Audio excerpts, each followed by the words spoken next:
found forms.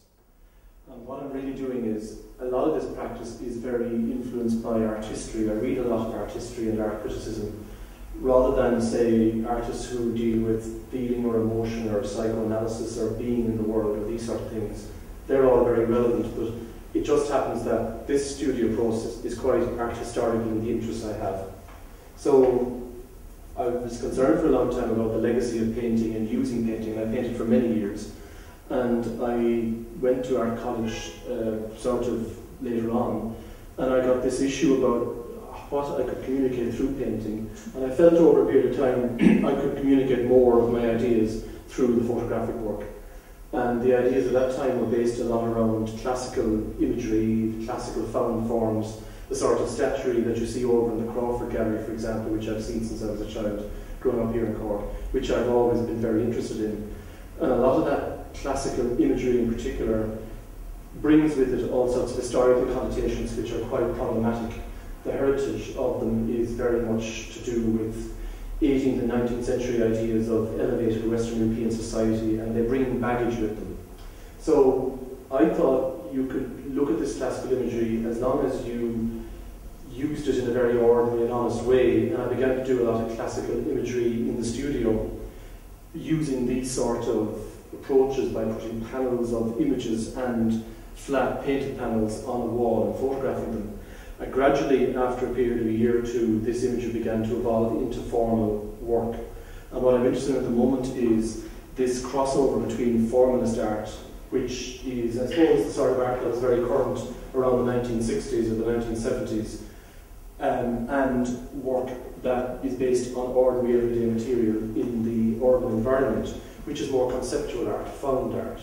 What I'm trying to do with the work, and this is the basis of the statement, if you like, is play these two particular trends in art history, one off against the other, to see that if you could still look at formalist work and formalist collage, but do it by using found forms in the urban environment.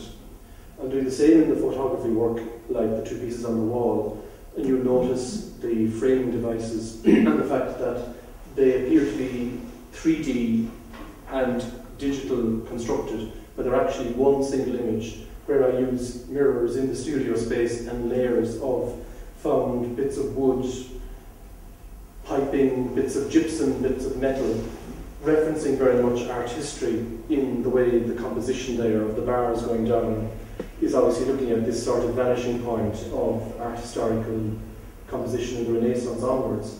And this image over here, if you get a chance to look into it, I'm quite interested in this idea of trompe-l'œil. This is something that becomes 2D and 3D, and it's very much something that you get in the Baroque or Rococo. It's quite a superficial, deliberately superficial form of imagery that was very decorative within a lot of European buildings. And so when you're looking at that sort of explanation, ultimately it's about the construction of the image and this crossover between the formal and the conceptual type work.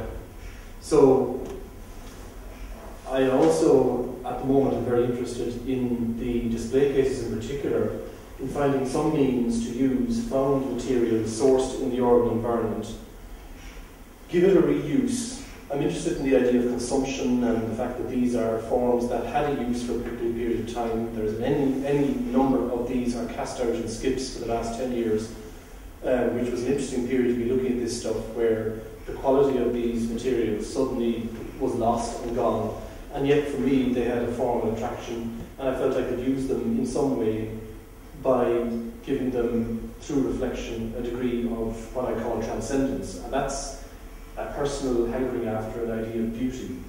And beauty is, again, problematical in contemporary art. It's something that a lot of artists have a suspicion about, particularly if you're a painter. A lot of painting is very self-reflexive.